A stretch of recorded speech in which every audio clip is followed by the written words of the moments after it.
abençoe.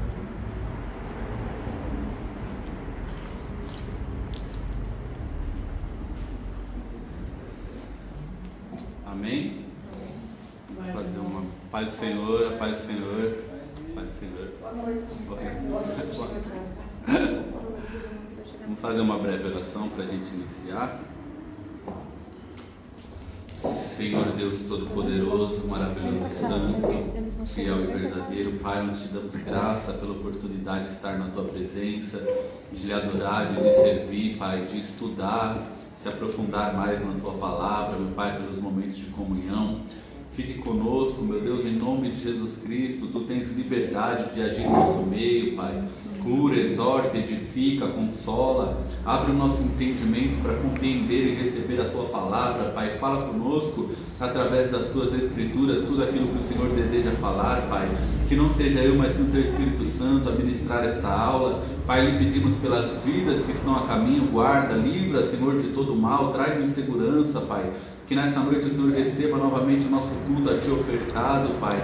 No nome de Jesus, manifesta a Tua glória, o Teu poder, a Tua presença em nosso meio. Sonda cada coração, responde a oração dos Teus filhos. Entra com providência na causa de cada um deles, Pai. No nome de Jesus, visita cada família aqui representada. Nos livra de todo mal, repreende toda a fúria do inimigo, frustra todo o plano do adversário, Pai. Nós Te pedimos em nome de Jesus. E Te agradecemos, Pai, por cada bênção, cada provisão, cada livramento, por tudo, Pai, que o Senhor fez e está fazendo e ainda fará pelas nossas vidas.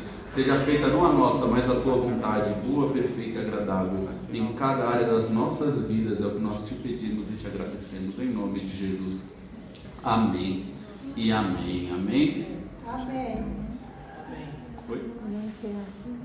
Não, você que sabe.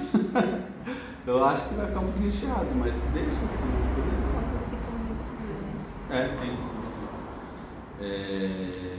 Então na última aula a gente fez a partir do capítulo. A gente conseguiu fazer só o capítulo 3, né? A gente estendeu um pouco no 3. Eu coloco a culpa em vocês também, né? A gente estendeu demais o 3, eu, né? Estendi demais o 3.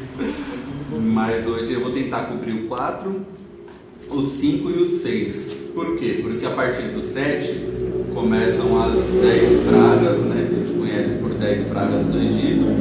E a gente tenta fazer em uma aula, condensar as pragas e fazer na próxima aula. Então vamos tentar cumprir o 4, o 5 e o 6.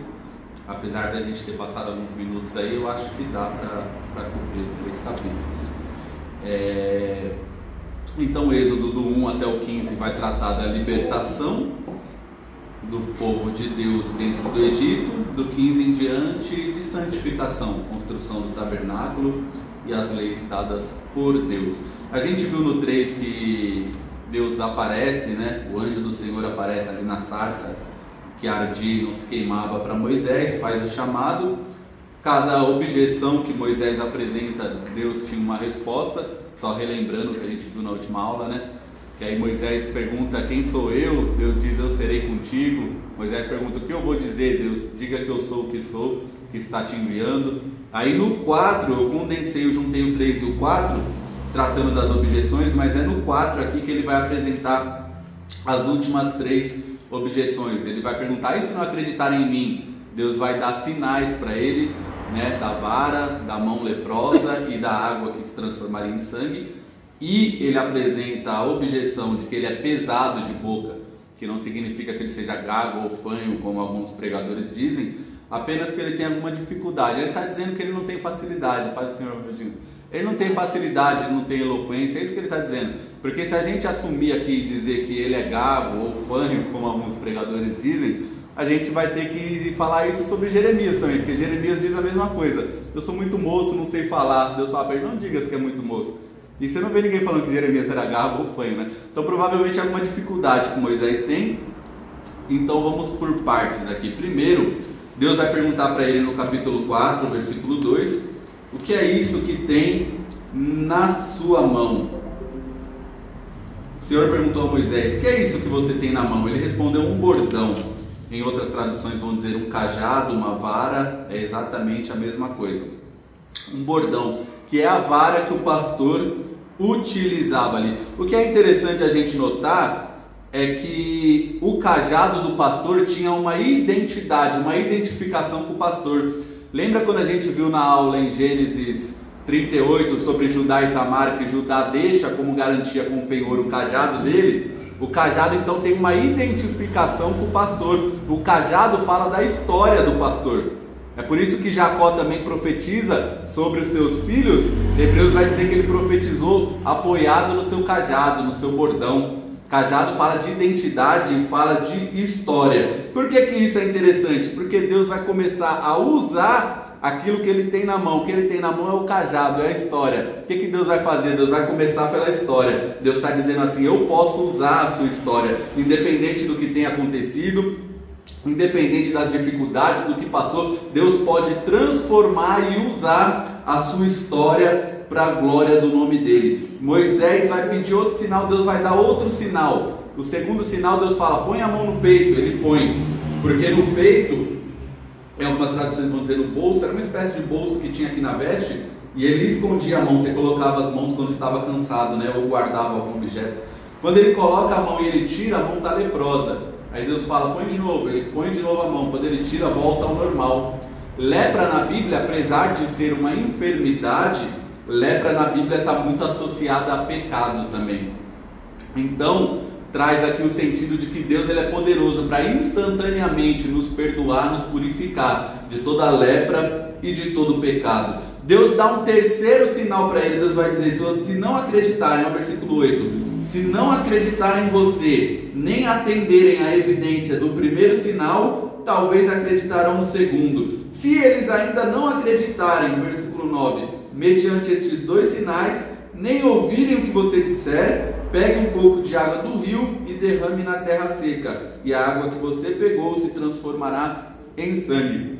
Deus dá um sinal, dá dois, dá três. Eu creio que se Moisés continuasse não acreditando, Deus ia dar o quarto, Deus ia dar o quinto, porque quando ele deu, Deus ele escolhe, ele não abre mão da vida daquele que ele escolheu. É interessante que Deus diz que Moisés será para Arão como se fosse Deus. Versículo 16: ele falará por você ao povo, ele será como se fosse a sua boca. Deus falando para Moisés sobre Arão, que Arão vai ser a boca de Moisés, e você será para ele como Deus.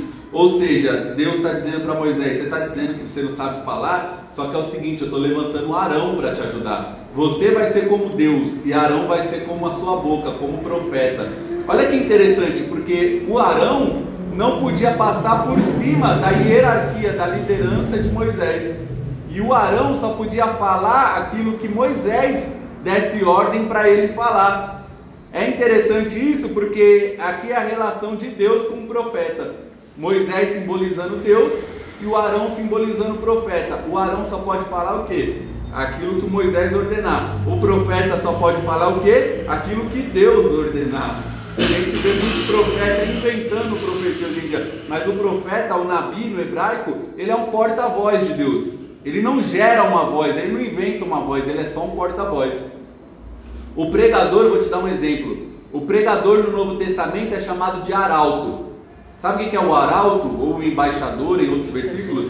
Ele é o mensageiro do rei. Ele ia até determinada cidade, não tem WhatsApp, não tem Facebook, não tem televisão. Ele ia levar uma lei, uma notícia, um decreto do rei. Ele ia até aquela cidade, se colocava em pé na porta, abria ali o decreto, a palavra do rei, e ele lia.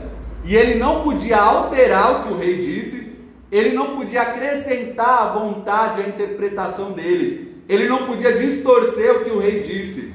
Luan, não estou entendendo. O profeta, o pregador, o mestre, o professor, quem lhe dá, ensina a palavra, transmite a palavra, eu não estou autorizado a distorcer a palavra de Deus. Não é porque eu prego que eu posso distorcer, eu tenho que interpretar dentro daquilo que Deus deu. Eu tenho que interpretar a palavra dele da forma correta. Eu não posso distorcer e acrescentar o que o texto não diz. Uma coisa é a aplicação. Aplicação é por inferência, conclusão, aquilo que o texto está trazendo sobre a nossa vida. Agora, distorcer ou acrescentar, como a gente está vendo aí, até pastores de nome querendo reescrever, atualizar a Bíblia. Quem faz isso desde o princípio é Satanás. Lembra o que Satanás fez no jardim? É isso que o Senhor disse? Não, não é bem isso. Ou seja, a estratégia de Satanás desde o princípio é distorcer a palavra de Deus. Então o arauto, o profeta, ele não pode distorcer o que o rei disse, ele está chamado a proclamar. Eu não posso distorcer. Outra palavra interessante que o Novo Testamento usa para pregador: despenseiro. Tem alguns versículos que Paulo vai usar essa palavra, despenseiro. Sabe o que é o despenseiro? O despenseiro é aquele mordomo que ele vai na despensa da casa, pega o alimento e prepara para a família. Ele não decide o que entra na despensa. O que faz parte aqui da palavra de Deus, 66 livros, não é o pregador, não é o pastor que escolhe o que vai entrar aqui dentro. Já está aqui, é o dono da casa que escolheu. O dono da casa escolheu. Agora eu, como dispenseiro, posso escolher o que e em qual medida eu vou servir. Se eu vou pregar 10 minutos, 15, 20, 30, aí o dispenseiro pode escolher. Mas o que entra na despensa da casa é o dono da casa que escolhe. A palavra não é do pregador, não é do pastor, a palavra é de Deus. Deus escolheu o que entra e o que faz parte dessa palavra. Então, seguindo aqui, Deus diz para ele: morreram todos, pode voltar ao Egito. Todos que procuravam a morte dele, no versículo 19, Deus vai anunciar para ele que já estão mortos e que ele pode voltar ao Egito. Provavelmente morreu um faraó, se levantou outro, ou até outra dinastia, né? E ele recebe a autorização para voltar ao Egito. Eu não vou aqui pregar palavra de vingança. Todos que procuraram sua morte são mortos. Não é nada disso. Acabei de falar de não distorcer a palavra de Deus, né? Que a gente vê, né? E aí sai mandando glória, tudo. Você, rapaz, é terrível essas palavras de vingança, já viu? Louvor, né? Vai lá, pega quem falou da minha vida, avisa que eu estou em pé, e começa um outro a gritar: é Deus! Ai meu Deus, irmão, precisa liberar perdão, né? Misericórdia, né? Pega ele, Deus, fala Deus, fala, meu Deus do céu. Então Deus, vamos parar com esses negócios de mensagem antropocêntrica, né? Que está o homem, a vontade do homem no centro. Vamos para uma mensagem bíblica, né? Moisés, então, os versículos 24 e 26, ó. Quem lê a primeira vez, você já nota que é um dos textos mais difíceis de interpretar. Assim como Gênesis 6 marca o livro de Gênesis como um ponto difícil de interpretação, aqui o Êxodo capítulo 4, versículo 24 ao 26 chama a atenção. Porque você está vendo Deus fazer um chamado na vida de Moisés. De repente, olha o que diz o texto. Ele aceitou o chamado, ele foi, e diz o texto assim, ó: estando Moisés no caminho, numa estalagem, o Senhor o encontrou e quis matá-lo. Como assim, Luan? Acabou de atender o chamado, o Senhor quis matá-lo? Continua lendo. Então Zípora pegou uma pedra afiada. Isso que a minha tradução é simples, um pouco mais atualizada, né? Cortou o prepúcio de seu filho e com ele tocou os pés de Moisés. Os pés aqui é um eufemismo. Você sabe o que é um eufemismo? Eufemismo é quando você usa uma palavra mais bonitinha, né, para melhorar ali a situação. Vamos dar um exemplo. Por exemplo, fala para a pessoa: você mora na favela? Não, moro na comunidade. O que é a comunidade? É um eufemismo aqui, né? Você está deixando mais bonitinho. Não, favela não, comunidade. Então tá bom. É um eufemismo. Provavelmente muitos comentaristas acham que o que ela toca aqui é nos órgãos genitais dele, na parte íntima dele. Ela toca com sangue, porque isso lembra a circuncisão. Circuncisão não tem nada a ver com o pé. Mas aí a Bíblia colocou assim, né? E ela tocou com ele os pés de Moisés e lhe disse: sem dúvida, você é para mim um marido de sangue. Em outras traduções vai dizer: você é um marido sanguinário, o que faz mais sentido. Sabe por que faz mais sentido? Vai explicar assim, ó: o Senhor o deixou. Ela disse: marido de sangue, por causa da circuncisão. Então a Bíblia dá a indicação para nós aqui, que é por causa da circuncisão. O que muitos comentaristas vão entender? Que Moisés atendeu o chamado, mas ele negligenciou a circuncisão do seu filho. Ele está negligenciando a aliança de Deus e a palavra de Deus dentro da sua própria vida, dentro da sua própria casa. E aí o encontrou e quis matá-lo. A Bíblia de Estudo Pentecostal, ela vai dizer na nota dela uma interpretação que eu gostei, que não tem como a gente provar, mas ela diz que provavelmente Deus colocou uma enfermidade ali terrível em Moisés, e Não sabemos a forma, mas Zípora entendeu que era por causa daquilo. Provavelmente Deus deve ter revelado a Moisés que era por ele não ter circuncidado os seus filhos. Ela compreende aquilo, ela faz a circuncisão do seu filho, toca com sangue no marido, só que ela fala que ele é um marido sanguinário. O que dá a entender que ela está achando ruim a situação, ela está reclamando, ela está acusando ele, não dá a entender? Se é para mim um marido sanguinário, olha o que eu tive que fazer. Porque nem sempre a Zípora vai entender o chamado de Moisés. E eu não quero apanhar em casa, nem gerar conflito no casamento de ninguém. Mas nem sempre a pessoa que está do teu lado vai entender o seu chamado. Nem sempre a Zípora, porque quem teve o encontro na sarça não foi Zípora, foi Moisés.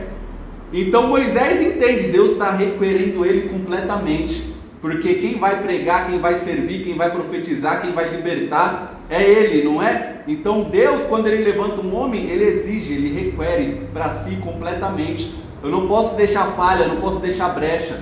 Ah, Luan, o ser humano não é perfeito. Não é, mas quando Deus faz um chamado na vida do homem, ele não exige nada menos do que isso. Você por inteiro, você completo. Aí Moisés está saindo lá, o bonitão, Deus já vai e coloca uma enfermidade, provavelmente quase tira a vida dele. Por quê? Porque ele está deixando brecha, ele esqueceu de circuncidar o seu próprio filho. Está entendendo? Então provavelmente essa é a interpretação mais comum. Diz respeito aqui, a própria Bíblia diz que diz respeito à circuncisão. E se ela circuncida o seu filho, é porque ele não estava circuncidado. Então faz sentido a gente compreender, por inferência, por conclusão, que Deus, é claro que se Deus quisesse matar, ele ia matar.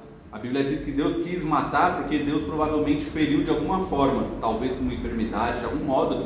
Deus feriu Moisés devido a ele ter deixado essa brecha de não circuncidar o seu próprio filho. Então saiba que Deus, quando ele te chama, ele te quer por completo. Se fosse uma pregação, eu diria, fala para quem está do outro lado, Deus, ele te quer por completo. Por que isso? Eu não fazia isso na pregação. Os irmãos que devem ter visto, ano passado eu não fazia, eu comecei a fazer. Sabe por quê? É didático isso faz você ficar gravado na sua mente. Às vezes você não lembra da pregação, mas você lembra de ter falado isso para alguém ou de alguém ter falado para você. Isso grava. Então isso é bom fazer, repetir os pontos principais, né? Então, eu já antecipei quase tudo aqui falando. Deus nos requisita plenamente. No Egito, a serpente, ele joga a vara no chão, a serpente vira, a vara vira uma serpente. Deus manda ele pegar pela cauda, volta a se transformar em uma vara. No Egito, a serpente é símbolo de várias coisas. Primeiro, de realeza, ou seja, do próprio faraó. Ele tinha aqui um símbolo com uma serpentezinha naquele turbante, né? Uma espécie de turbante, não sei qual é o nome ao certo daquilo. Mas a serpente é um símbolo de faraó, é um símbolo de poder, por um lado. Por outro lado, é um símbolo de caos. Porque tem um dos deuses egípcios, é uma serpente, é a tal da Apófis, que era a serpente do caos. Toda noite quando escurecia é porque estava havendo guerra entre os deuses do Egito, na mitologia deles, e a serpente Apófis do caos. Aí de manhã quando amanhecia, porque os deuses venceram a Apófis do caos. Agora você imagina a nona praga que a gente vai ver posteriormente, que passa 3 dias escuro. Deus manda trevas, fica 3 dias escuro. Imagina os sacerdotes egípcios ficando tudo louco, que não amanheceu. Provavelmente o caos venceu, a Apófis venceu, mas não era o nosso Deus trazendo um juízo contra eles. É interessante que então transformar a vara numa serpente e mandar Moisés pegar pela cauda significa que Deus estava colocando Moisés dominando sobre Faraó. Significa também que Deus tem domínio sobre aquilo que representa o caos. Representa também que Deus transforma a serpente em instrumento. Luan, não entendi. Tem gente que no mundo era que nem eu no mundo, é serpente, só serve para fazer o mal, para picar, para coisa ruim. Mas Deus vem e transforma em instrumento. Deus continua sendo aquele que pega serpente e transforma em instrumento do Senhor. Glória a Deus por isso. No capítulo de número 5, tá bom. No capítulo de número 5, Moisés e Arão vão falar com o faraó. E eles vão dizer: deixa o meu povo ir. Capítulo 5, versículo 1, se eu não me engano, né? Deixa eu virar aqui. Deixa o meu povo ir para que me celebre uma festa no deserto, capítulo de número 5, versículo 1. Eu lembrei que uma vez eu fui pregar 7 festas no deserto, no Antigo Testamento. Eu estava na segunda, o pastor estava mandando encerrar já, que tinha dado tempo. A gente no começo não tem noção de tempo, né? Deixe o meu povo ir para me celebrar uma festa no deserto. Lê alguém para mim Salmo 78, versículo 19. Salmo 78, versículo 19. Olha a pergunta que o salmista vai fazer, contando a história de Israel, né? Então, uma pergunta do povo de Israel. Pode ler, pastor. Duvidaram de Deus, dizendo: poderá Deus preparar uma mesa no deserto? Duvidaram de Deus, dizendo: poderá Deus preparar uma mesa no deserto? Isso é o povo de Israel. A gente vê isso em Êxodo, em Números, eles murmurando, né? Uma das murmurações e dúvidas foi essa: pode Deus preparar uma mesa no deserto? A ideia aqui é a mesma. Como assim preparar festa no deserto? Deserto é lugar de aridez, de escassez. Ali não era bem um deserto. Quando a gente lê a Bíblia as primeiras vezes, a gente imagina deserto de dunas, né, e tal. Mas não é assim, é estepe. Sabe o que é estepe? É aquele deserto mais reto, seco, de terra, só batida, não ondas e tal. Esse é o tipo de deserto, aquela estepe, terra seca, árida. Se você pesquisar no Google aí, provavelmente aquela região do Monte Sinai, você vai ver. Rapaz, o senhor irmão Reinaldo, tem um irmão Reinaldo assistindo. Então é uma estepe. E aí não é um local de festa, não é um local de mesa. Mas Deus prepara a mesa no deserto, Deus prepara a festa no deserto. Deus estabelece 7 festas ainda saindo do Egito ali, que eles vão comemorar no deserto. 3 das principais é a Páscoa, o tabernáculo, qualquer outra? Pentecostes, que é chamado de festa das cabanas e das colheitas, por isso confunde um pouco. Pentecostes tem 3 nomes, essas eram as 3 principais. E no Novo Testamento você vê Jesus, primeiro milagre dele, eu preguei aqui outro dia, na onde? Uma festa de casamento. João capítulo 5, tinha festa em Jerusalém, ele sobe para Betesda, onde ele vai curar aquele paralítico. Então o Deus do Antigo Testamento, o Deus do Novo Testamento, o meu e o teu Deus, Ele é um Deus que gosta de festa, Ele gosta de alegria, Ele gosta de louvor, Ele gosta, né, de adoração, Ele gosta de culto. E é interessante que o ambiente não vai impedir Ele de preparar uma mesa, de preparar uma festa para mim e para a tua vida. Pode estar vivendo um momento de deserto, de sequidão, de aridez, mas poderoso é Deus para preparar uma mesa e uma festa para mim e para você, no nome de Jesus Cristo. É interessante, Salmo 23 também aparece esse conceito, né? Preparas uma mesa perante mim na presença dos meus inimigos. É interessante isso, né? Prepara uma mesa perante mim na presença dos meus inimigos.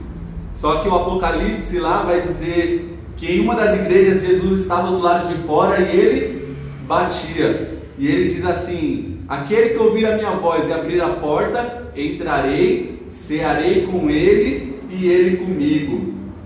Jesus estava do lado de fora batendo. Tinha ceia do lado de dentro da igreja, mas Jesus estava do lado de fora, batendo na porta, querendo entrar. E que ele quer entrar o que? Ele está dizendo: cearei com ele e ele comigo. Luan, o que tem a ver? Deus prepara a mesa sim na presença dos inimigos, mas Ele quer preparar uma mesa da qual Ele participe na minha e na tua vida. Já viu gente que quer a bênção, mas quando Deus dá a bênção, Jesus fica do lado de fora, ele desfruta da bênção, mas ele esquece do Deus que deu a bênção. O meu e o teu Jesus não, ele prepara a festa no deserto, ele prepara a mesa no deserto, mas ele quer estar junto dessa mesa, ele quer estar junto dessa festa. Faraó vai zombar, vai chamar eles de desocupados. Capítulo 5, versículo 17, vê aí. Faraó respondeu: vocês são uns desocupados. Na revista corrigida vai dizer ociosos. Desocupados, ociosos. Preguiçosos. Na NVI, preguiçosos. Olha aí. É muito bom ver diferentes traduções assim, ainda mais quando for pregar, viu? Porque isso aqui acrescenta demais na pregação. Então, olha o sentido: desocupado, ocioso, preguiçoso. Tem gente que é que nem Faraó, até hoje ela pensa que adorar a Deus, estar na igreja é coisa de gente desocupada, coisa de gente preguiçosa, né? Mal sabem as pessoas o tanto que a gente trabalha, né?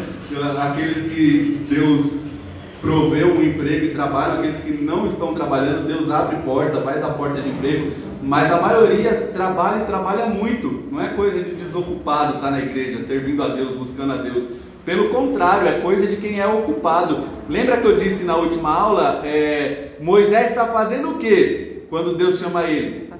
Apacentando ovelha. O que Gideão está fazendo? Eu preguei no último culto. Malhando trigo no lagar. O que Eliseu está fazendo? Está com a 12ª junta de boi. Lá na 12ª, e Deus está enxergando ele, está enviando um profeta para derramar unção na vida dele. O que os apóstolos estavam fazendo? Estavam pescando. E Jesus passava e chamava, segue-me. E eles largavam tudo e seguia. Normalmente o discípulo procurava um mestre, quero estudar com você. Jesus era um mestre diferente, é ele que escolhe, ele passa e fala, segue-me. A autoridade era tão grande do chamado que as pessoas largavam tudo e seguia. Lembra do publicano? Mateus está na coletoria, está trabalhando também, está ocupado. Aí Jesus passa e fala, segue-me. Ele vai e segue Jesus. Então igreja, chamado, obra de Deus não é coisa de desocupado, não é coisa de preguiçoso, pelo contrário, é coisa de quem serve, de quem trabalha, mas que Deus em algum momento entrou dentro da rotina e fez um chamado na minha e na tua vida, e a gente compreendeu que acima de tudo a gente deve priorizar o reino dele na nossa vida. Faraó então zomba, como muitos hoje em dia, é coisa de desocupado, é coisa de ocioso. Aí ele aumenta a opressão, ele é um tirano, né? Ele aumenta a opressão. Tem um documentário na Netflix muito bom, como se forma um tirano, se eu não me engano, faz uns anos que eu assisti. É muito legal, ele vai trazendo e mostrando que o perfil de todos eles é igual. O faraó não deixa de ser igual, um ditador, um tirano. Ele quer tudo do jeito dele. Em vez de ele atender o pedido do povo, ele aumenta a opressão. O povo está muito ocioso, vamos aumentar a opressão, a escravidão, o trabalho. E aí ele exige que eles façam tijolos sem a palha, né? Eu não anotei aqui, mas no contexto é isso. Ele exige que façam tijolos e não dá nem a palha para eles fazerem. Ou seja, ele torna a situação praticamente impossível. E ele reclama, eu não anotei aqui também, mas ele reclama com os capatazes. E os capatazes, eu estava lendo e reparando, eles são hebreus. Provavelmente eles eram vistos como traidores da pátria, porque são hebreus, mas trabalham para o faraó. Você vê isso no Novo Testamento publicano. Por que o publicano ele é odiado? Porque ele é judeu, mas ele trabalha para o Império Romano. Então os capatazes eram hebreus, provavelmente odiados pelos hebreus, porque eles trabalhavam para o faraó. Aí os capatazes vão reclamar com Moisés, o povo, os anciãos vão reclamar com Moisés. O que Moisés faz? Moisés pega essa situação e ele leva para Deus em oração. Capítulo 5, versículo 22, está escrito assim, ó, então Moisés, voltando-se ao Senhor, disse, ó Senhor, por que afligiste este povo? Por que me enviaste? Pois desde que me apresentei a Faraó para falar-lhe em teu nome, ele tem maltratado este povo. Olha o que Moisés vai dizer. E tu nada fizeste para livrar o teu povo. Luan, o que é isso? É Moisés? É o Moisés. É o Moisés que a gente acha que é quase um super-homem, né? Não, é o Moisés. É o homem de carne e osso que nem eu e que nem você. A diferença é que Deus escolheu de uma forma poderosa, agiu na vida dele para libertar aquele povo, mas é um homem. Isso aqui mostra a fragilidade da pessoa que é chamada. Olha o que ele está dizendo para Deus. Isso aqui é uma linha acusatória, alguns comentaristas vão dizer, que vai desde Moisés, passa por Jeremias e vai seguindo na Bíblia. O profeta que tem um chamado, muitas vezes ele não entende como Deus trabalha. Muitas vezes ele quer acusar Deus, sendo simples homem. Lembra de Jeremias? Eu preguei aqui uns dias atrás também, que ele disse assim, tu fostes para mim um ribeiro ilusório. O que ele está dizendo para Deus? Jeremias, o profeta, tu foste para mim um ribeiro ilusório. O que ele está falando? Você me enganou, ele está falando para Deus. Aí ele vai dizer no capítulo 20, se eu não me engano, no 6º lamento, ele vai dizer assim, não vou mais falar no seu nome, tu me iludiste, fui enganado, me persuadiste, não vou mais falar no seu nome. Mas aí ele vai dizer, mas isso foi dentro de mim como um fogo nos meus ossos, encerrado, um fogo no meu coração, encerrado nos meus ossos. Ou seja, ele diz assim, e eu não consigo mais conter, suportar. Ele acusa Deus, fala que Deus iludiu ele, enganou ele. Só que ele diz que não vai mais falar no nome do Senhor, mas ele não consegue, porque dentro dele um fogo ardia e queimava, que é o chamado e a presença de Deus, mexendo nos ossos. O que é os ossos? É a estrutura. O chamado pega na estrutura do homem. Ninguém entende quem tem chamado, só quem tem chamado, porque o chamado mexe na estrutura. Coração fala de emocional e ossos fala de estrutura. Ele queria parar, mas não parou. Ele disse que Deus enganou e iludiu ele, mas lá no começo do chamado Deus disse: pelejarão contra ti, mas não prevalecerão contra ti. Deus já tinha avisado: vão pelejar, mas não vão conseguir te derrotar. Faço de você coluna de bronze, muro de ferro. Podem até bater, mas não vão derrubar, não vão destruir. Então você percebe que começa desde aqui, ó. Moisés dizendo para Deus. Moisés está dizendo: tu nada fizeste para livrar o teu povo. Eu contei aqui já, eu acho, uma vez, que eu entrei na igreja, fui lá para o fundo e fiquei falando assim para Deus. Eu estava buscando muito algo. E para você ver como a gente é limitado, ser humano, né? Eu nem lembro o que é que eu estava buscando na época. Eu lembro que eu estava jejuando e orando, porque, nossa, que eu queria tanto algo e não acontecia. E aí eu entrei na igreja, fui lá para o fundo e fiquei falando no meu coração: o Senhor não está fazendo nada. Estou buscando, estou pedindo, não estou vendo acontecer nada, o Senhor não está fazendo nada. Daqui a pouco desce o pastor marchando lá do altar. Eu já falei: eita, é comigo que Deus vai falar. Eu já falei bobagem, né? Já pensei: nossa, falei bobagem. Primeira coisa que Deus gritou no meu ouvido através do pastor, né, de profecia, falou: podes tu, como um simples homem, contemplar o mover das minhas mãos. Isso é tão poético e tão bonito, porque o Espírito Santo é tão educado, né? Ele podia falar em outras palavras, ele estava falando assim: quem que é você para falar que eu não estou fazendo nada? É isso que ele está falando. Mas ele é tão educado, o Espírito Santo, que ele: podes tu, como um simples homem, contemplar o mover das minhas mãos? Ou seja, você é só homem e está falando que eu não estou fazendo nada. Você enxerga o meu trabalhar, o movimentar das minhas mãos? Moisés aqui está fazendo a mesma coisa. Olha que bonito. Tu não fizeste nada para livrar o teu povo.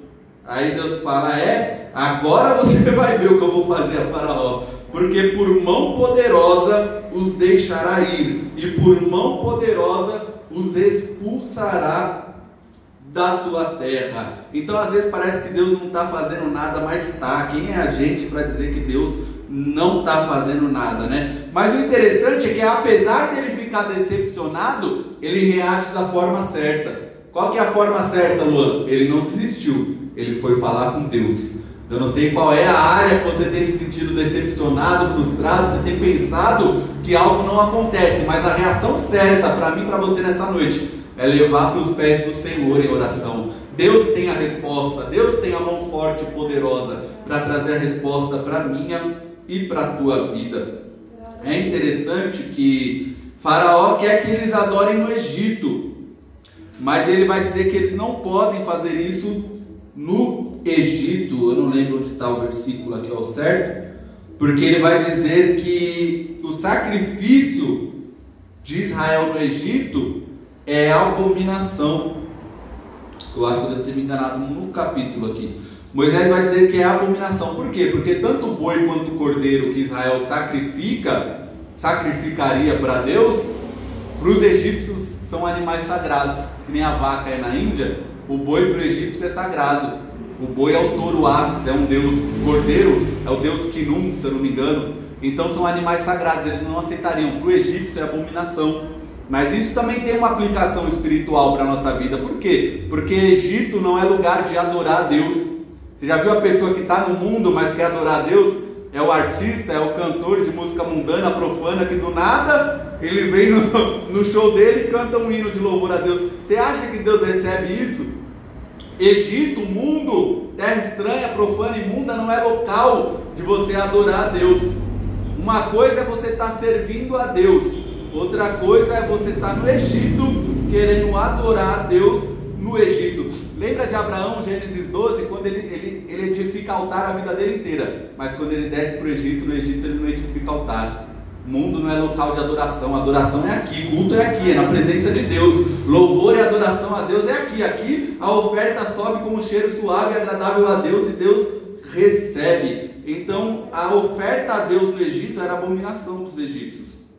Moisés vai acusar, a exemplo de Jeremias, ele murmura, ele fala isso contra Deus, mas Deus tem uma resposta para ele. Eu anotei uma frase aqui, e a gente vai para o capítulo 6, que eu achei muito linda essa frase. No comentário de Braumer, ela é de Westermann, não é do Braumer. Olha o que ele diz: chamados não são fantasias ou delírios religiosos.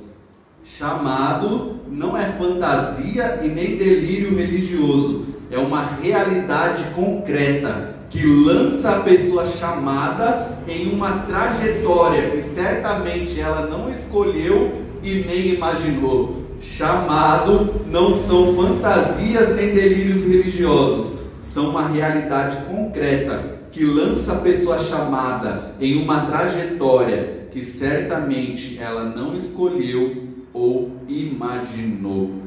Você está aqui nessa noite não é por delírio religioso, não é por curiosidade religiosa. Você está aqui nessa noite porque você recebeu um chamado que mudou a trajetória da tua vida e colocou você em uma trajetória que você nunca imaginou, não sonhou, e você não imagina o que Deus vai fazer pela frente na tua história, porque isso não é ilusão da tua mente, isso aqui não é um fervor religioso. Uma vez um terapeuta disse que ele me diagnosticou com um forte fervor religioso, Isso aqui não é um forte fervor religioso, isso é um chamado. Chamado muda a trajetória da pessoa, chamado muda a vida da pessoa. Ser fervoroso não é um problema, é mandamento. Paulo disse: sede fervorosos no Espírito. Então nunca vai ser demais. Deixa quem quiser falar que você é fanático falar. A gente está aqui para buscar, servir e adorar a Deus, e a gente vai continuar, porque Deus fez um chamado na minha e na tua vida. Não é delírio, não é fantasia, não é ilusão. Deus mudou a trajetória da minha e da tua vida, e glória ao nome do Senhor por isso, porque se fosse pela vontade do inimigo, a gente estava no mundo, a gente estava no vício, talvez estivesse até morto, mas a gente está aqui nessa noite cheio de saúde, para dar glória para o nome de Jesus. Louvado seja o nome dele por esse chamado que mudou a trajetória da nossa história, mudou a trajetória da nossa vida. No capítulo de número 6, então, eu disse que eu não ia gritar, né? Perdão, gente, meu Deus.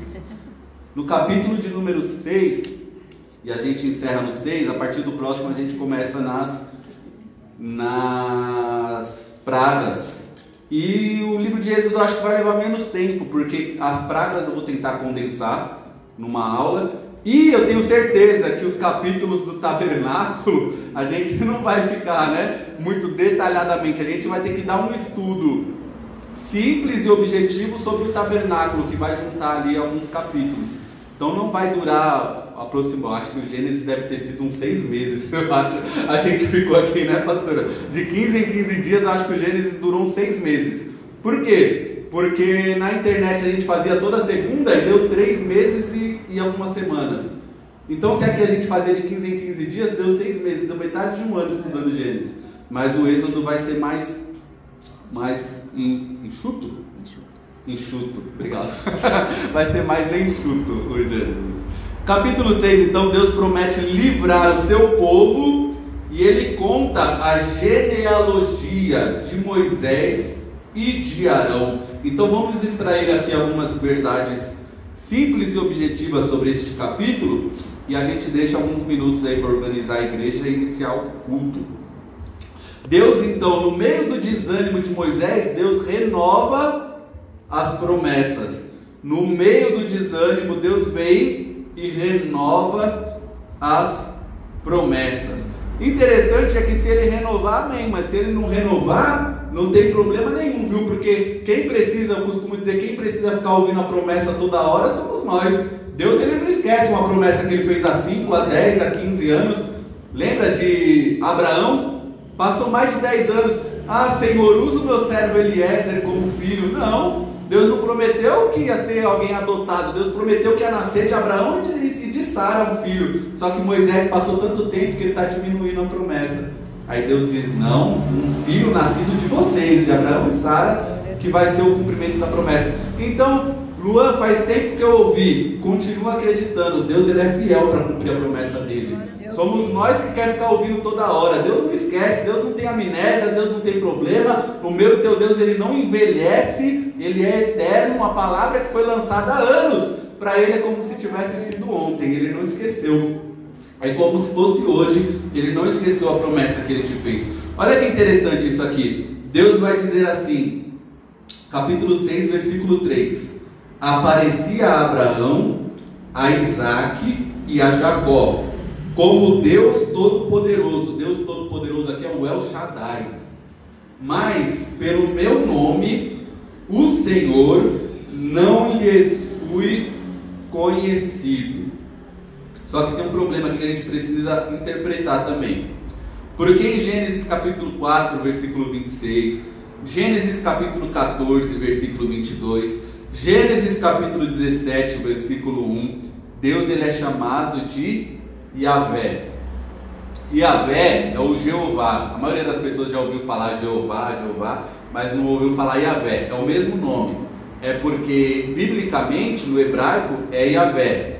Mas, como não se podia pronunciar o nome santo de Deus, para evitar pronunciar em vão esse nome, adicionaram as vogais de Adonai ao nome Yahvé. Aí ficou a pronúncia de Jeová, que a gente conhece por Jeová. E na nossa Bíblia, nas traduções mais atuais, é traduzido por Senhor em letra maiúscula. Então provavelmente você pode pegar uma Bíblia, ler ela inteira e não ver o nome Jeová, porque vai estar traduzido por Senhor em letras maiúsculas, dependendo da tradução. Esse Senhor em letras maiúsculas ali é o tetragrama, Yod, Re, Vav, Re. A gente traduz, translitera por Y, H, W, H, né? Eu sei que ela conhece melhor do que eu isso. E é o tetragrama, né? Oi? Oi? Ial. Ial. Eu prefiro a pronúncia Yahvé, mas o Ial faz sentido também. Mas os estudiosos eles costumam dizer que é Yahvé a pronúncia, né, do Antigo Testamento. E ele aparece em Gênesis. Então o que acontece aqui? O El é genérico. Você vai ver El Shaddai, El Elohi Israel, qual que é os outros? El Roi, El Shaddai, El Roi, El Elohi Israel, El Rafá, não, é Yahvé Rafá. O El ele é genérico, tem El acrescentado a várias coisas. El Shaddai, Shaddai é ligado à montanha ou a seio, traz o sentido de todo suficiente, todo poderoso. E o Yahvé é pessoal. O Yahvé ele aparece em Gênesis. E Deus está dizendo aqui que pelo nome dele, o Senhor, está na minha tradução aqui, que é o Yahvé, não lhes fui conhecido. Como que não foi conhecido se aparece em Gênesis? Aí os comentaristas vão dizer aqui, que o que Deus está querendo dizer é que eles conheciam a fonética, a pronúncia, mas não a semântica. Luan, melhora isso. Eles conheciam o nome, mas eles não conheciam o significado desse nome. Deus está dizendo, agora eles vão conhecer o significado do meu nome, agora eles vão conhecer quem sou eu. Isso faz muito sentido, porque Deus vai dizer assim, que saberão, esse termo aparece durante todo o livro de Êxodo, e vai aparecer na palavra que eu vou pregar hoje também. Saberão que eu sou o Senhor. Saberão quando? Naquilo que eu vou fazer. Então naquilo que eu vou fazer vai revelar quem eu sou. Aquilo que eu vou fazer na história de Israel vai fazer eles entender o significado de quem eu sou, o Deus presente, o eu sou, o Deus todo-poderoso, Yahvé. Naquilo que eu vou fazer, eles vão entender e conhecer quem eu sou. Naquilo que Deus vai fazer na tua vida, na tua história, aplicando isso a nível pessoal, vai revelar para você quem é esse Deus. Talvez conheço pessoas que não tiveram grandes experiências com Deus, mas elas têm uma convicção tão grande de que Deus existe e de que Deus cuidou de cada detalhe da vida delas. Por quê, Luan? Porque naquilo que Deus fez na vida delas, Deus se revelou para elas. Elas não tiveram uma visão, não ouviram uma voz, não foram batizadas com o Espírito Santo, não tiveram uma experiência mística e espiritual, mas elas têm uma convicção tão grande de que Deus é na vida delas. Por quê? Porque Deus, naquilo que Ele faz, Ele se revela na vida da pessoa. Então, em nome de Jesus, o que Deus vai fazer na minha e na tua vida vai revelar o amor, a graça e o cuidado dele na minha e na tua história. Já fez, já revelou, né? Então, vamos encerrar aqui. Ele vai usar uma expressão, Moisés, que ele vai dizer que eu sou incircunciso de lábios. incircunciso de lábios. Luan, circuncisão não era no órgão genital masculino? É. O que significa então incircunciso de lábios? Essa expressão na Bíblia aparece não só para os lábios, Moisés falando, mas aparece nos profetas falando do coração e do ouvido. Incircunciso de coração, incircunciso de ouvido. O que é isso? É quando não funciona bem. É um pecado, né? Oi? É um pecado. Não, Tem incircuncisão e circuncisão. Tem o pecado da carne e o pecado do homem. Não, aqui é mais no sentido que ele está dizendo, tanto que algumas traduções vão traduzir que ele é pesado de boca, ele repete a objeção, né? É mais no sentido de não funcionar direito. Ele está dizendo, eu sou incircunciso de lábios. Ele está falando de novo a mesma desculpinha dele. Eu tenho dificuldade de falar, meu lábio é pesado, minha boca é pesada. E nos profetas, quando diz incircunciso de coração, aí sim, é um coração que não é convertido, né? Um coração que ainda não se abriu para Deus. Incircunciso de ouvido, é um ouvido que não funciona direito, não está querendo ouvir a palavra de Deus. Aí entra o pecado também nessa situação, né? Então é simbólico isso. Circuncisão é no órgão genital masculino, mas a Bíblia aplica esse idiomatismo, essa expressão, incircunciso de lábio, de coração, de ouvido, é algo que não funciona, não está funcionando direito. Então é interessante que, para a gente encerrar aqui antes do grupo a contagem, tem a genealogia de Moisés e Arão. Fechei a Bíblia, mas o esboço está aqui. Genealogia de Moisés e de Arão. Por que é importante a genealogia e a gente ora? É importante a genealogia por dois motivos. Primeiro, para evitar endeusamento, idolatria de Moisés. Para a gente lembrar que Moisés, a gente viu aqui nessa aula, ele falando para Deus, tu não faz nada.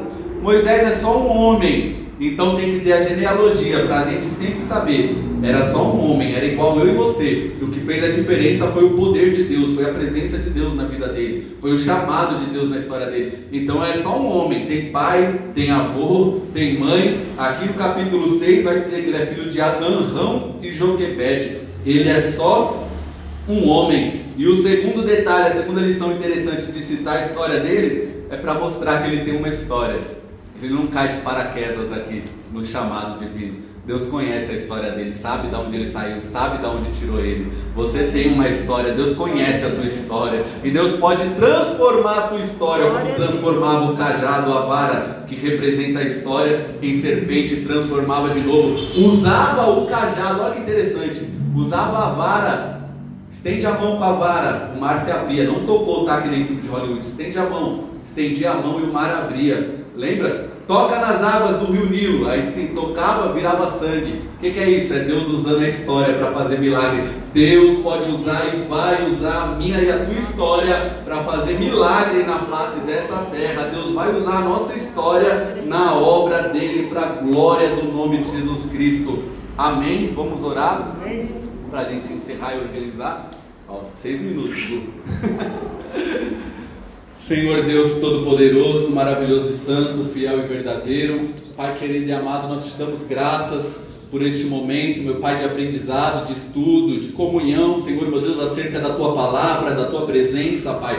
Pai, guarda essa semente semeada em nossos corações, meu Pai. No nome de Jesus, dê crescimento na Tua palavra a cada dia. Escreve ela, Pai, na tábua do nosso coração, que a gente sempre venha se lembrar dos Teus ensinos, das Tuas lições, das Tuas orientações, Pai, da Tua direção para a nossa vida, Pai. Dê a cada dia, Senhor, o crescimento na graça e no conhecimento do nosso Senhor e Salvador Jesus Cristo e da Tua palavra, Pai. Nos guarda, nos livra de todo mal, Pai. No nome de Jesus, recebe o culto a Ti ofertado nessa noite. Fica conosco, fala conosco, caminha em nosso meio, cura, exorta, edifica, liberta, sara, salva, renova, faz a Tua vontade e o Teu querer, Pai. É o que nós Te pedimos e Te agradecemos em nome de Jesus.